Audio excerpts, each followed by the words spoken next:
दोस्तों, क्या आप जानते हैं कि घर और किचन के कुछ ऐसे हैक्स होते हैं जो भले ही पुराने हों लेकिन आज भी 100% वर्क करते हैं। तो इसी को देखते हुए घर और किचन के छोटे छोटे टिप्स एंड ट्रिक्स के वीडियोस एक साथ अपलोड कर रही हूँ। और आज का वीडियो खासकर उनके लिए है जो हमारे चैनल पर नए जुड़े हैं। जैसा कि आपको पता ही है कि संडे को ढेर सारे वायरल टिप्स को एक साथ मिक्स करके आपके लिए अपलोड करती हूँ। तो आप वीडियो पूरा जरूर देखिएगा, आपको ये वीडियो बहुत ज़्यादा पसंद आएगा। ज़रा सा भी पसंद आए तो प्लीज़ लाइक और शेयर भी कर दीजिएगा। तो ज़्यादा समय ना लेते हुए चलिए जल्दी से आज का ये वीडियो शुरू करते हैं। किसी भी तरह के अचार का जार हो उसको साफ करने में बहुत ज़्यादा दिक्कत आती है। सबसे पहली दिक्कत तो होती है कि हाथ बहुत ज़्यादा खराब हो जाता है, हाथ में काफ़ी ज़्यादा चिकनाई लग जाती है।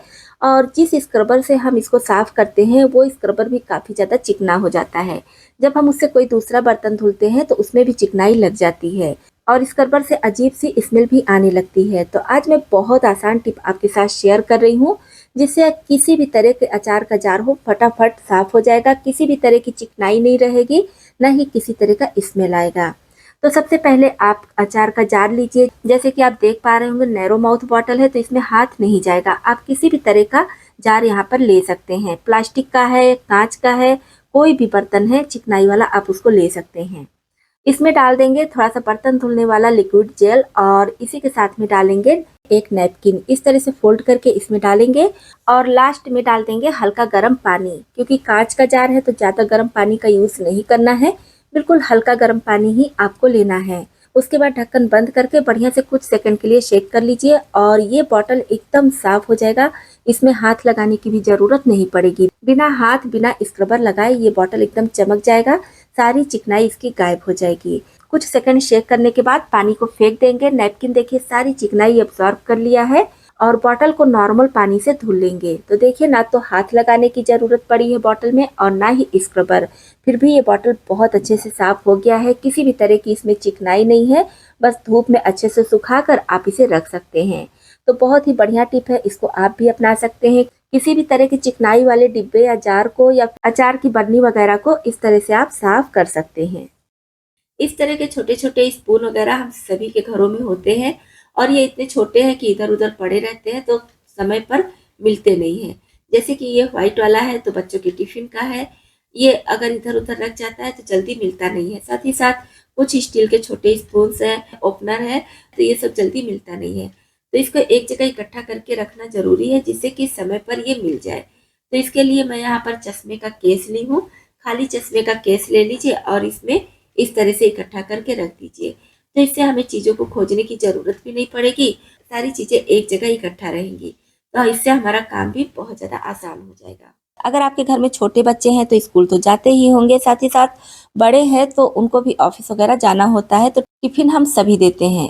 और कभी कभी ऐसा होता है कि तुरंत टिफिन धुलकर तुरंत देना होता है, तो ऐसे में टिफिन जल्दी सूखता नहीं है। तो इसको सुखाने के लिए हम किचन टॉवेल का यूज़ करते हैं तो उसमें काफ़ी ज़्यादा समय लग जाता है। तो आप क्या कीजिए, जैसे अगर कोई खाना बना रही हैं, मैं यहाँ पर दूध गर्म की हूँ तो इसी पर इस टिप को दिखा रही हूँ। लेकिन आप कोई भी खाना बनाइए तो गैस चूल्हे का बर्नर काफ़ी ज़्यादा गर्म होता है और काफ़ी देर तक गर्म होता है।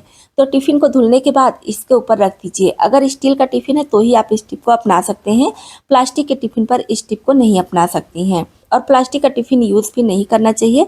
तो स्टील का टिफ़िन है तो इसके ऊपर रख दीजिए और तब तक आप दूसरा काम कीजिए। ये बर्नर खाना बनाने के बाद बहुत ज़्यादा गर्म होता है तो इसकी गर्मी से टिफ़िन बहुत अच्छे से सूख जाएगा। उसके बाद आप कपड़े से हल्का सा पोंछिए और इसमें खाना पैक कर दीजिए। तो इस तरह से टिफ़िन भी सूख जाएगा और साइड में आप दूसरा काम भी करते रहेंगे। छोटी सी है, हो सकता है ज़्यादा समझ में ना आए, लेकिन जब आप घर और किचन का काम करते करते इस टिप को अपनाएंगी तब आपको लगेगा कि हाँ, बहुत ज़्यादा यूज़फुल टिप है। हमारे किचन में बहुत सारे ऐसे बॉटल होते हैं जो नैरो माउथ होते हैं, तो इसमें जब हम चीज़ें डालते हैं तो वो गिर जाती हैं जिससे हमारा काम बढ़ जाता है, सफाई करना पड़ता है और चीज़ें भी बर्बाद होती हैं। तो इसके लिए आपको चाहिए न्यूज़पेपर या फिर कोई भी पेपर आप ले लीजिए और इस तरह से कोन का शेप दीजिए। उसके बाद कोन को बॉटल में लगाकर इसको फिल कीजिए। इससे कोई भी सामान बाहर नहीं गिरेगा, बहुत आसानी से बॉटल में भर जाएगा। तो छोटे मुँह का अगर आपके किचन में भी बॉटल है तो इस तरह से उसको भर सकती हैं। देखिए कितनी आसानी से बॉटल में चला गया। इससे हमारा किचन काउंटर भी खराब नहीं हुआ, ना ही हमारी चीज़ें बेकार हुई हैं। छोटी सी टिप है लेकिन काम की है, इसको आप भी अपना सकती हैं। इस तरह से छोटे छोटे साबुन के टुकड़े हम सभी के साबुनदानी में बच ही जाते हैं। तो हम ज़्यादातर तो इसको फेंक देते हैं या फिर नए साबुन में चिपका कर यूज़ करते हैं। तो अब जब भी आपके घर में साबुन के छोटे-छोटे टुकड़े बच जाए तो उसको बिल्कुल नहीं फेंकिए, किसी छोटी-सी डिब्बी में स्टोर करके रखते रहिए। जब कुछ टुकड़े स्टोर हो जाएँ तब क्या कीजिए, एक पॉलीथीन लीजिए और यहाँ पर आपको ध्यान रखना है कि साबुन के जो छोटे टुकड़े हैं वो ड्राई नहीं होने चाहिए। इसलिए डिब्बी में स्टोर करके रखिएगा या फिर अगर ड्राई हो जा रहे हैं तो 10 मिनट के लिए पानी में भिगा दीजिए और फिर सारा पानी निकाल कर 5 से 10 मिनट के लिए छोड़ दीजिए। फिर आप उन टुकड़ों को यूज़ कीजिएगा। तो सारे टुकड़ों को इस तरह से पॉलीथीन पर डाल देंगे और पॉलीथीन को इस तरह से फोल्ड करेंगे। आप कोई भारी चीज़ लेंगे और सब तरफ से उलटते-पुलटते हुए इस तरह से इसे कूटेंगे जिससे कि सारा साबुन आपस में अच्छे से चिपक जाए।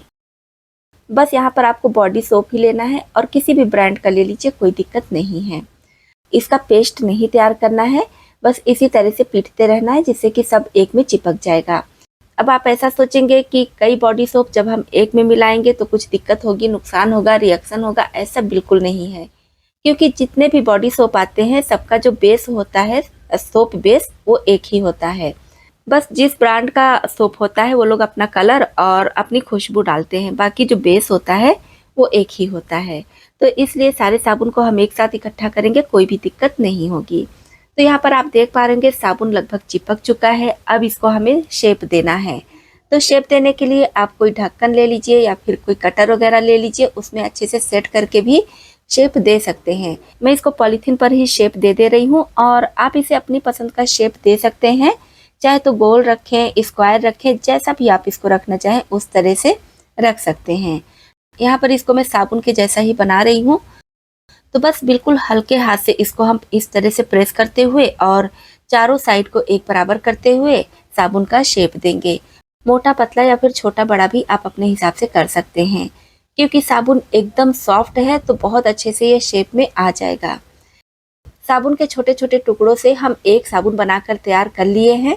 वैसे वो टुकड़े फेंके जाते हैं लेकिन इस तरह से यूज में आ जाएंगे।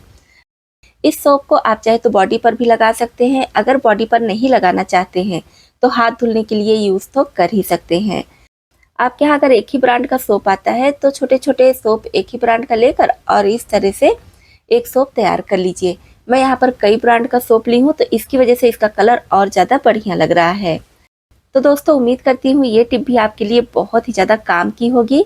पसंद आई हो तो वीडियो को लाइक और शेयर जरूर कर दीजिएगा। टीवी का रिमोट हो या फिर एसी का, कूलर का, पंखे का, किसी भी चीज़ का रिमोट हो, यूज़ करते करते इसका ये जो बटन वाला भाग होता है काफ़ी ज़्यादा गंदा हो जाता है।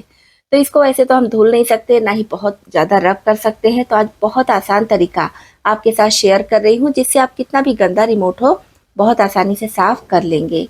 इसके लिए हमें चाहिए थोड़ा सा सफ़ेद सिरका यानी कि व्हाइट विनेगर और साथ में चाहिए ईयरबड्स। ईयरबड्स को सिरके में डिप करेंगे और इस तरह से इसको हम बढ़िया से साफ करेंगे। ईयरबड्स से बहुत अच्छे से सफाई हो जाती है, जैसा कि आप देख पा रहे होंगे। अभी मैं पूरी सफाई भी नहीं की हूँ और ये कितना ज़्यादा गंदा हो गया है। तो इस तरह से थोड़ा थोड़ा इसमें ये विनेगर डिप करेंगे और इस तरह से रब करते हुए साफ कर लेंगे। तो इसमें जो भी बटन वगैरह सब लगे हैं इसको कोई भी नुकसान नहीं होगा। बस आपको ध्यान रखना है कि इसको धुलना नहीं है या बहुत ज़्यादा विनेगर इस पर नहीं डालना है। बस ईयरबड्स जितना सोक करेगा उतने से ही आपको सफाई करनी है। एक साइड में जब ये गंदा हो जाए तो आप दूसरे साइड से सफाई कीजिए या फिर चेंज करके दूसरा भी ले सकते हैं। अब अगर आपका रिमोट बहुत ही ज़्यादा गंदा है तो आप चाहे तो विनेगर के साथ में थोड़ा सा बेकिंग सोडा यानी कि खाने वाला सोडा भी मिलाकर इससे सफाई कर सकते हैं। तो अच्छे से साफ करने के बाद इसको सूखे और साफ कपड़े से पोंछ लेंगे और लीजिए हमारा ये गंदा रिमोट एकदम नए जैसा चमक गया है। इस तरह के फ़ोन के डिब्बे हम सभी के घरों में आते हैं, तो आज इससे हम बनाएंगे बहुत ही बढ़िया ऑर्गेनाइजर जिसको हम मार्केट से काफ़ी महंगे मिलाते हैं। तो बिना एक भी रुपया खर्च किए आप इसे ऑर्गेनाइजर बनाकर तैयार कर सकते हैं। इसके लिए किसी भी ब्रांड का फ़ोन का डिब्बा ले लीजिए और इसको आप चाहे तो प्रिंटेड पेपर से कवर भी कर सकते हैं जिसकी वजह से ये देखने में और ज़्यादा अच्छा लगेगा। अब हमें इस तरह का स्पंज चाहिए। स्पंज नहीं है तो आप यहाँ पर थर्माकोल का यूज़ भी कर सकते हैं। तो इस पर हम ये डिब्बा रखेंगे और इसी के बराबर से कट कर लेंगे। आप चाहे तो निशान लगाकर एकदम बराबर कट कीजिए या तो फिर इस तरह से जैसे मैं अंदाजे से कट कर रही हूँ ऐसे कट कर लीजिए। अब इसको हम इसके अंदर इस तरह से सेट कर देंगे। इसके लिए हमें चाहिए ईयरबड्स। यहाँ पर आप प्लास्टिक वाला ईयरबड्स भी ले सकते हैं, अगर थोड़ा हार्ड वाला है तो। कोई कोई एकदम सॉफ्ट होता है तो वो नहीं लीजिएगा, और ये लकड़ी वाला है तो लकड़ी वाला ज़्यादा अच्छा होगा। इसके बजाय आप टूथपिक का यूज़ भी कर सकते हैं। तो मैं यहाँ पर ईयरबड्स ले रही हूँ। एक ईयरबड्स लेंगे और इस तरह बीच से 2 भाग में कट कर लेंगे। तो यहाँ पर देखिए कुछ मैं कट करके रख ली हूँ। अब इसमें इसको इस तरह से इंसर्ट कर देंगे तो बहुत आसानी से स्पॉन्ज में ये इंसर्ट हो जाएगा। तो इस तरह से आप अपने हिसाब से थोड़ी थोड़ी दूरी पर लगा लीजिए, बहुत ज़्यादा पास नहीं लगाइएगा, थोड़ी सी दूरी रखिएगा। 2 या 3 लाइन अपने हिसाब से बना लीजिए, मतलब कि फ़ोन का डिब्बा जैसा आपका होगा। कोई कोई फ़ोन और ज़्यादा बड़ा वाला होता है तो उसमें आप और ज़्यादा लगा सकते हैं। तो मैं यहाँ पर डिब्बे को प्लेन ही रखी हूँ, मतलब जैसा डिब्बा है वैसा ही रखी हूँ। आप अगर इस पर प्रिंटेड पेपर लगा देंगे तो देखने में और ज़्यादा अच्छा लगेगा। तो अगर आप सिलाई करती हैं या सिलाई नहीं भी करती हैं तो कुछ ना कुछ धागे तो आपके घर में भी होंगे ही। तो इस तरह से इसमें आप धागे लगा दीजिए। तो ये हमारा बनकर तैयार हो जाएगा थ्रेड बॉक्स। इससे क्या होगा कि आपके धागे इकट्ठा नहीं होंगे, अलग अलग रहेंगे। जिस भी कलर का धागा आपको चाहिए आप निकाल कर यूज़ कर सकते हैं और फिर इसका ढक्कन बंद करके रख सकते हैं। तो वैसे तो मार्केट में थ्रेड बॉक्स मिलता है लेकिन काफ़ी महंगा होता है। इसमें हमारा 1 भी रुपया नहीं लगा है, फ्री में ये थ्रेड बॉक्स बनाकर तैयार कर लिए हैं। तो अगर आपके घर में भी फ़ोन का डिब्बा रखा हुआ है, और होगा ही क्योंकि हर घर में फ़ोन तो होता ही है, तो डिब्बा भी ज़रूर होगा, तो आप उससे थ्रेड बॉक्स बनाकर तैयार कर सकते हैं। दोस्तों उम्मीद करती हूँ ये वाली टिप भी आपको बहुत ज़्यादा पसंद आई होगी। पसंद आई हो तो प्लीज़ वीडियो को लाइक और शेयर ज़रूर कर दीजिएगा। दोस्तों साड़ी को जब हम हैंगर में लगाते हैं तो साड़ी इधर से उधर फिसलती रहती है, हैंगर से निकलने लगती है, गिरने लगती है, और साथ ही साथ इसके ब्लाउज या फिर पेटीकोट का भी नहीं पता रहता है। जब भी पहनना होता है तो ब्लाउज और पेटीकोट खोजना पड़ता है कि क्या कहाँ है। तो इसके लिए जैसे आप साड़ी को प्रेस करते हैं कर लीजिए, इस तरह से फोल्ड कर लीजिए और फिर हैंगर लीजिए। हैंगर में साड़ी को इस तरह से लगा दीजिए, थोड़ी सी साड़ी लगाइए, पूरा नहीं, जैसे वीडियो में देख पा रहे होंगे। और उसके बाद इसमें लगा दीजिए ब्लाउज। आप चाहे तो पेटीकोट भी लगा सकते हैं, लेकिन मैं यहाँ पर पेटीकोट लगाकर नहीं दिखा रही हूँ। और उसके बाद ये जो नीचे लंबा वाला भाग है साड़ी का, इसके ऊपर इस तरह से फोल्ड कर दीजिए, हैंगर के अंदर डाल दीजिए। तो इस तरह से आपकी साड़ी बिल्कुल भी नहीं फिसलेगी, आपका ब्लाउज साड़ी के अंदर ही रहेगा, आपको ब्लाउज या पेटीकोट खोजने की ज़रूरत भी नहीं पड़ेगी, आपकी साड़ी इधर उधर खिसकेगी भी नहीं। और कम जगह में, मतलब अगर हम पूरी साड़ी लटका कर हैंगर में लगाते हैं तो अलमीरा में पूरे नीचे तक ये साड़ी टच रहती है। इस तरह से जब छोटे में करके रखेंगे तो अलमीरा में टच भी नहीं रहेगी और आपकी साड़ी भी इधर उधर गिरने का भी डर नहीं होगा। कम जगह में साड़ी आपकी आ जाएगी, साथ ही साथ ब्लाउज और पेटीकोट भी खोजने का ज़रूरत नहीं पड़ेगा। जैसे कि कभी कभी ज़्यादा दिन हो जाता है फ़ोन का कवर लगाए हुए, तो मन करता है कुछ चेंज कर दे, या फिर फ़ोन का कवर ख़राब हो जाता है, तब भी आप उस पर इस टिप को अपना सकते हैं। तो क्या कीजिए, कोई भी नुकीली चीज़ को गर्म कर लीजिए और इसमें इस तरह से छेद कर लीजिए। बहुत ज़्यादा पास पास नहीं करना है, थोड़ा सा दूरी बनाकर रखना है। जब आप कोई नुकीली चीज़ गर्म करके छेद करेंगे तो एकदम बढ़िया गोल छेद होगा। और उसके बाद आप इसमें लगा सकते हैं अपने ईयर रिंग। हम सभी कई कई ईयर रिंग रखते हैं, और ईयर रिंग क्या होता है कि मैचिंग का जल्दी मिलता नहीं है, इधर उधर रखा रहता है। अगर हम एक साथ सारे ईयरिंग मिक्स करके रख देंगे तो एक में उलझ जाता है और मैचिंग का ईयरिंग खोजने में काफ़ी ज़्यादा दिक्कत होती है।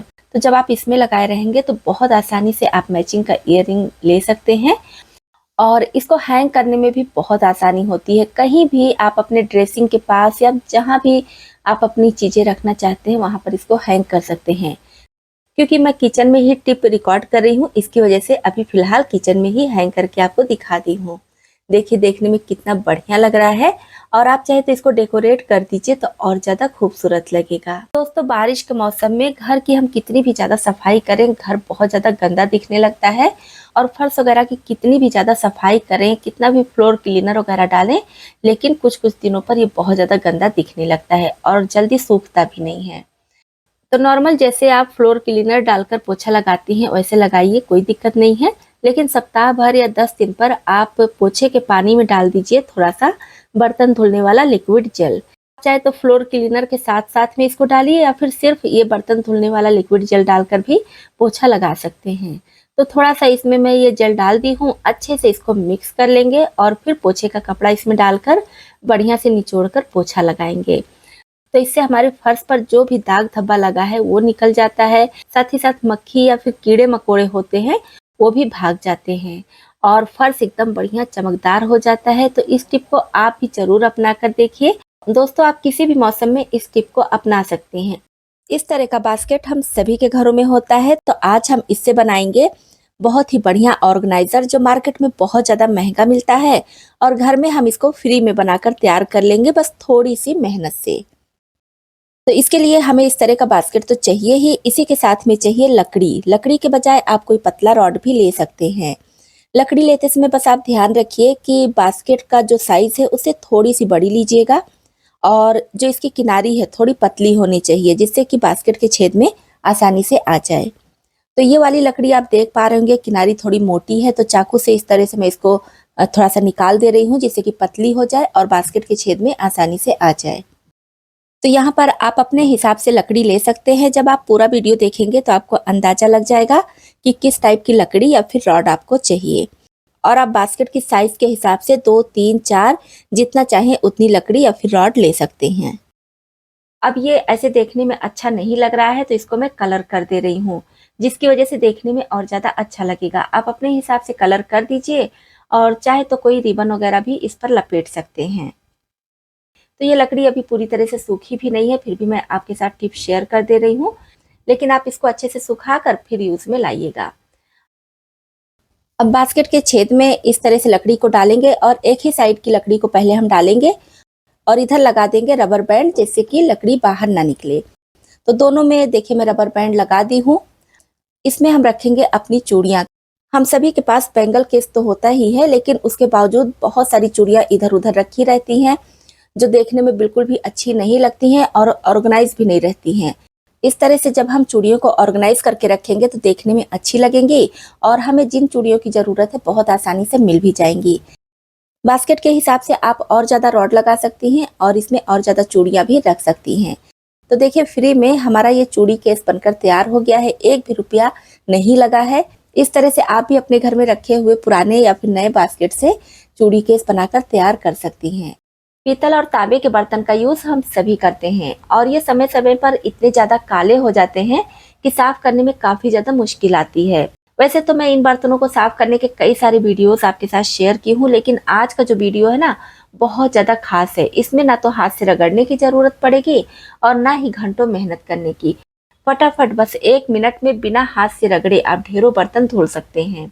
मैं यहाँ पर छोटे छोटे बर्तनों को साफ करके दिखाऊंगी, लेकिन इसी ट्रिक से आप बड़े से बड़े बर्तन को साफ कर सकते हैं। इसके लिए एक बर्तन में डालेंगे आधा छोटा चम्मच सादा नमक, आधा छोटा चम्मच वॉशिंग पाउडर। वॉशिंग पाउडर के बजाय आप चाहे तो बर्तन धुलने वाला लिक्विड जेल भी ले सकते हैं।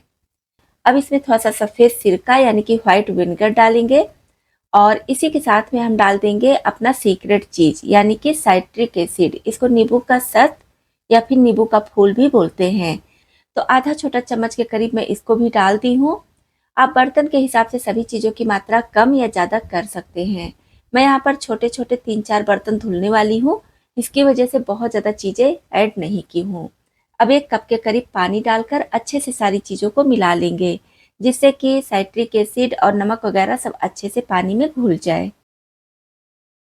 तो ये हमारा लिक्विड तैयार हो गया है। अब इससे आप किसी भी तरह के पीतल या तांबे के बर्तन, हल्के गंदे हैं तो, ज़्यादा गंदे हैं तो, छोटे बड़े कोई भी बहुत आसानी से साफ कर सकते हैं। तो ये ग्लास पहले मैं साफ करके दिखाऊंगी। तो देखिए ग्लास में हमें हाथ लगाने की भी ज़रूरत नहीं पड़ी है। इस तरह से मैं सिर्फ इस घोल में डाली हूँ और जितनी दूरी पर ये घोल लगा है उतनी दूरी का ग्लास आप देख पा रहे एकदम नए जैसा चमक गया है। आप चाहे तो ग्लास को घोल में डुबा दीजिए या तो फिर इस तरह से थोड़ा थोड़ा घोल डालते हुए अच्छे से साफ कर लीजिए। बिल्कुल भी मेहनत नहीं लगती है, ना तो रब करने की ज़रूरत और ना ही ज़्यादा समय देने की। फटाफट बस ये घोल जहाँ लगेगा वहाँ का बर्तन एकदम नए जैसा चमक जाएगा। अब ये लोटा भी मैं साफ करके दिखा रही हूँ। तो ये भी देखिए जहाँ तक घोल लगा है वहाँ का एकदम नए जैसा चमक चुका है। तो इसी तरह से किसी भी तरह का बर्तन हो आप बहुत आसानी से साफ कर सकते हैं, एकदम नए जैसा चमका सकते हैं। और जब आप इस घोल में डालकर इसको निकाल लीजिए उसके बाद नॉर्मल पानी से धुल लीजिए धुलने के बाद सूखे कपड़े से अच्छे से पोंछ दीजिए जिससे कि सारा पानी सूख जाए। जब आप इस तरह से पीतल और तांबे के बर्तन को अच्छे से सुखा कर रखेंगे तो ये जल्दी काले नहीं पड़ेंगे, लंबे समय तक ऐसे ही रहेंगे। और ये जो घोल बचा हुआ है अभी भी बहुत स्ट्रांग है, बहुत ज़्यादा काम का है। तो अगर आपको और बर्तन साफ करने हैं पीतल और तांबे के तो उसको भी साफ कर सकते हैं। इस तरह का दीवान बेड हम सभी के घरों में होता है, फिर चाहे सिंगल हो या डबल। तो इसको खोलने और बंद करने के लिए या फिर एक में जॉइंट करने के लिए इस तरह का हिंज यानी कि कब्जा लगा होता है। तो इसमें बहुत जल्दी जंग लग जाता है। जंग लगने से दिक्कत ये होती है कि जो भी गद्दा हम इस पर डालते हैं उसमें भी जंग लग जाता है और फिर वहाँ से गद्दा फटने लगता है क्योंकि जंग कपड़े को काट देता है। तो इससे बचने के लिए 2 से 3 टिप आपके साथ शेयर करूँगी, आप किसी भी टिप को अपना लीजिए। तो सबसे पहले तो आप इस तरह का न्यूज़पेपर लीजिए और इस पर बिछा दीजिए। 1 फ़ोल्ड 2 फ़ोल्ड आप अपने हिसाब से रख लीजिए। तो इस तरह से न्यूज़पेपर बिछाने के बाद जब आप इस पर गद्दा डालेंगे तो जंग बिल्कुल भी नहीं लगेगा। मैं इसको बहुत सेफ तरीके से रखी हूँ, पुराना होने के बावजूद भी आप देख पा रहे होंगे जंग नहीं लगा है। तो इस पर आप इस तरह से न्यूज़पेपर डाल दीजिए और फिर इसके ऊपर गद्दा डालिए। तो अगर जंग लगा भी है तो आपके गद्दे तक ये जंग नहीं पहुँचेगा, जिससे आपका गद्दा एकदम सेफ रहेगा। अगर आप न्यूज़पेपर नहीं बिछाना चाहते हैं, परमानेंट चाहते हैं तो उसके लिए नेल पॉलिश लगा दीजिए। किसी भी कलर का नेल पॉलिश इसके ऊपर लगा दीजिए। जब ये ड्राई हो जाए तब उसके बाद से गद्दे को बिछाइए। मैं यहाँ पर सिर्फ एक साइड से नेल पॉलिश लगाकर दिखा रही हूँ, आप दोनों साइड से लगा सकते हैं। ये भी बिल्कुल सेफ तरीका है, इस तरह से भी इसमें जंग नहीं लगेगा। तीसरा तरीका है आप इसको पेंट कर सकते हैं। किसी भी कलर का पेंट लीजिए और इसको पेंट कर दीजिए तो भी जंग नहीं लगता है। तो बहुत ही बढ़िया टिप है हर किसी के लिए, हर घर के लिए, क्योंकि दीवान बेड हम सभी के घरों में होता है। और सिर्फ दीवान बेड ही नहीं, फोल्डिंग वाली कोई भी चीज़ आपके घर में है उसमें पेंट वगैरह नहीं लगा है तो इस टिप को अपना सकती हैं। इस तरह के छोटे छोटे कैरी बैग्स हम सभी के घरों में बहुत ज़्यादा हो जाते हैं। तो इससे हम बहुत ही बढ़िया चीज़ बनाकर तैयार करेंगे जो मार्केट में मिलता है लेकिन काफ़ी ज़्यादा महंगा मिलता है। इसके लिए अगर आपके पास प्लेन कैरी बैग है, मतलब एक ही कलर का है, तो उसको लीजिए, उससे आपका काम और ज़्यादा आसान हो जाएगा। और प्लेन नहीं है, इस तरह से कुछ लिखा हुआ है, तो आप इसके दोनों साइड्स को इस तरह से कट कर लीजिए और उसके बाद बीच में जो जॉइंट होता है उसको भी कट करके निकाल देंगे। बिल्कुल प्लेन भाग हमें चाहिए। तो ये हमारा दोनों तरफ से प्लेन हो चुका है। अब इस तरह से फोल्ड करेंगे और प्लेन वाले भाग को कट करके अलग कर लेंगे। तो हमें सिर्फ यहाँ पर प्लेन वाले भाग की ही ज़रूरत है। और ये वाला जो भाग है इसको आप फेंकिएगा नहीं, इसका यूज़ भी आप बहुत जगहों पर कर सकते हैं। जैसे कि किचन में अगर कुछ गिर जाता है तो इससे आप साफ़ कर सकते हैं, या फिर डस्ट वगैरह साफ़ करना है तो बहुत आसानी से साफ़ हो जाता है। इसको आप इकट्ठा करके रख लीजिए। तो यहाँ पर 2 पट्टी जैसा तैयार हो गया है। अब आपके पास और ज़्यादा है तो और ज़्यादा ले सकते हैं, लेकिन सिर्फ मैं आपके साथ आइडिया शेयर कर रही हूँ, इसलिए सिर्फ अभी एक कैरी बैग कट की हूँ। अब इसको इस तरह से फोल्ड कर लेंगे। वीडियो में बने रहिए, पूरा ज़रूर देखिए, आगे आपको पता चल जाएगा कि कितना बड़ा या फिर किस साइज़ का फोल्ड आपको करना है। फोल्ड करने के बाद इसको कट कर लेंगे क्योंकि सारा पीस हमें अलग करना है। अलग करने के बाद लेंगे कोई ढक्कन और इसके ऊपर इस तरह से रखेंगे, पेन से निशान लगाएंगे और यहाँ से इसको कट कर देंगे जैसा आप देख पा रहे होंगे। तो यहाँ पर बनाकर तैयार कर रहे हैं हम फ्लावर। मार्केट में ये फ्लावर मिलता है लेकिन काफ़ी ज़्यादा महंगा मिलता है। घर में बेकार कैरी बैग से आप इसको बनाकर तैयार कर सकते हैं, बस थोड़ा सा समय देकर। इसमें हमारा 1 भी रुपया नहीं लगेगा। अब जितना बड़ा आपको फ्लावर चाहिए उतना बड़ा फोल्ड कीजिएगा और उतना बड़ा ढक्कन या फिर कोई चीज़ रख के इसको कट कीजिएगा। यहाँ पर देखिए इसको मैं कट कर दी हूँ। साइड का सारा भाग हटा देंगे और यहाँ पर बीच में कर देंगे स्टपल। आप चाहे तो सुई धागे से भी बीच में सिलाई कर सकते हैं। 1-2 ऐसे टाका लगा देंगे तो अच्छे से सारा पीस एक में इकट्ठा हो जाएगा। अब कैंची की मदद से इसको पतला पतला कट करेंगे। जितना पतला कट करेंगे उतना बढ़िया फ्लावर बनकर तैयार होगा। अब कट करने के बाद इस तरह से हाथ से इसको खोल देंगे, जितना भी इसका लेयर है सब खुल जाएगा। तो इसमें आप जितना ज़्यादा कट करके पट्टियाँ लगाएंगे उतना बढ़िया फ्लावर बनकर तैयार होता है। तो जल्दी से मैं एक और बनाकर आपको दिखा दे रही हूँ। यहाँ पर रेड कलर का कैरी बैग ली हूँ, प्लेन है, तो इस टाइप का कैरी बैग है तो और ज़्यादा अच्छा होता है। इसमें से भी सेम उसी तरह से पट्टी निकालेंगे और फिर ढक्कन रख के सर्किल करेंगे और फिर स्टपल करेंगे। उसके बाद कैंची से पतला पतला कट कर लेंगे, इसको भी अलग कर लेंगे। तो यहाँ पर देखिए 2 पीस हमारा ये फ्लावर बनकर तैयार हो गया। इस तरह से आप ढेर सारा फ्लावर बनाकर रख लीजिए और इसको धागे में पिरोकर आप माला बना सकते हैं। किसी भी तरह के डेकोरेशन में इसका यूज़ कर सकते हैं। मार्केट में इस टाइप के फूल वाला माला मिलता है, लेकिन काफ़ी ज़्यादा महंगा मिलता है। हम इसको घर में बिना पैसा खर्च किए सिर्फ थोड़ी सी मेहनत से बना लिए हैं। कोई भी सामान लाना होता है तो हम झोला खोजते रहते हैं, छोटा या फिर बड़ा, मतलब किसी भी तरह का झोला हो, घर में फैला भी रहता है और ज़रूरत पर मिलता भी नहीं है। तो आज झोले को इकट्ठा करके रखने के लिए बहुत आसान टिप आपके साथ शेयर कर रही हूँ। इससे कितना भी बड़ा झोला हो, कितना भी ज़्यादा झोला हो, आप बहुत कम जगह में ऑर्गेनाइज करके रख सकते हैं। तो यहाँ पर आप देख पा रहे होंगे कितना ढेर सारा झोला है और हर तरह का झोला यहाँ पर है। जैसे कि ये वाला झोला आप देख पा रहे होंगे कितने बड़े साइज का है। हम सभी के घरों में इस तरह का झोला तो होता ही है। तो क्या कीजिए, पहले इसको इस तरह से फैला लीजिए और जैसे वीडियो में दिखा रही हूँ इस तरह से इसको फोल्ड कर लीजिए। अब फोल्ड करने के बाद इसको इस तरह से पलट दीजिए जैसे वीडियो में दिखाई हूँ। उसके बाद इधर से फोल्ड कीजिए और फिर ये वाला भाग फोल्ड कीजिए और इसके अंदर इस तरह से डाल दीजिए। बढ़िया से इसको सेट कर दीजिएगा इसके अंदर। तो ये हमारा कम जगह में इतना बड़ा झोला आ जाएगा। इस तरह से जब आप झोले को रखेंगे तो देखने में भी अच्छा लगेगा और मार्केट वगैरह भी लेकर जाना है तो आप इसी तरह से टांग कर ले जा सकते हैं। वैसे बड़ा सा झोला ज़्यादातर लोग लेकर जाते हैं तो मोड़ चिंगोड़ कर हाथ में पकड़ लेते हैं। तो उस तरह से ना पकड़ कर आप इस तरह से लेकर जाएंगे तो ये देखने में ज़्यादा अच्छा लगेगा और कम जगह में आ भी जाता है। अब ये सब्जी वाला झोला मैं दिखा रही हूँ। इस टाइप का झोला ज़्यादातर घरों में होता ही है। जैसे कि अभी आलू का सीजन है तो आलू वगैरह ज़्यादा लाना होता है तो उसके लिए मजबूत झोले की ज़रूरत पड़ती है। इसको भी सेम उसी तरह से फोल्ड करेंगे। उसके बाद दूसरे साइड से पलट देंगे और इधर से फोल्ड करेंगे और ये वाला भाग इधर से और इसके अंदर इसको डाल देंगे। काफ़ी हार्ड झोला है ये। इसको जब रखना होता है तय करके तो काफ़ी ज़्यादा जगह लेता है।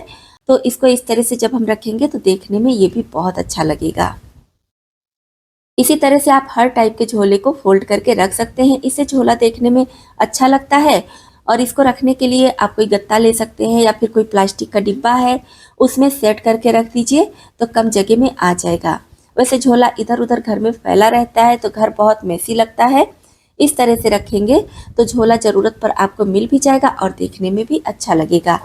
उम्मीद करती हूँ ये वाली टिप आपके लिए भी बहुत ज़्यादा यूज़फुल रही हो तो प्लीज़ वीडियो को लाइक ज़रूर कर दीजिएगा। मोटा वाला धागा, और धागे के बजाय आप ऊन भी ले सकते हैं। तो बीच से हम धागे को पकड़ेंगे और इस तरह से इसमें एक लूप जैसा बना देंगे नॉट लगाने के लिए। आप वीडियो देखेंगे ध्यान से तो समझ में आ जाएगा। अब पेन का यूज हम सभी करते हैं तो अगर कैप वाला पेन है तो इसके कैप को निकाल लीजिए और ये जो लूप तैयार किए हैं इसके अंदर इस तरह से डाल दीजिए और इसको टाइट कर दीजिए। आप खींचेंगे बस ये टाइट हो जाएगा। अब इसकी जो दोनों किनारी है इसमें नॉट लगा देंगे जिससे कि ये जॉइंट हो जाए। और अगर आप बिना कैप वाला पेन ले रहे हैं तो उसमें भी बैक साइड में इस तरह से लूप बनाकर नॉट लगा दीजिए, वो भी अच्छे से फिक्स हो जाता है।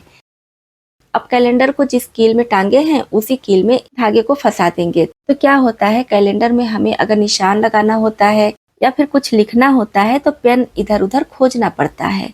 तो जब भी हम पेन को निकालेंगे तो कैप धागे में ही रहेगा, कैप इधर उधर गायब होने का डर नहीं होगा और पेन भी हम लिखने के बाद इसी में लगा देंगे।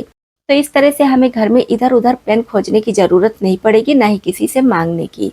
बस कैलेंडर के पास पेन रहेगा, इससे हमारा काम काफी ज्यादा आसान हो जाता है। तो दोस्तों आज के वीडियो में मैं ढेर सारे टिप्स एंड ट्रिक्स आपके साथ शेयर की हूँ। उम्मीद करती हूँ आपको पसंद आया होगा। पसंद आया हो तो प्लीज़ वीडियो को लाइक करें, शेयर करें। छाया रसोई चैनल को अभी तक सब्सक्राइब नहीं किया है तो प्लीज़ सब्सक्राइब जरूर कर लें।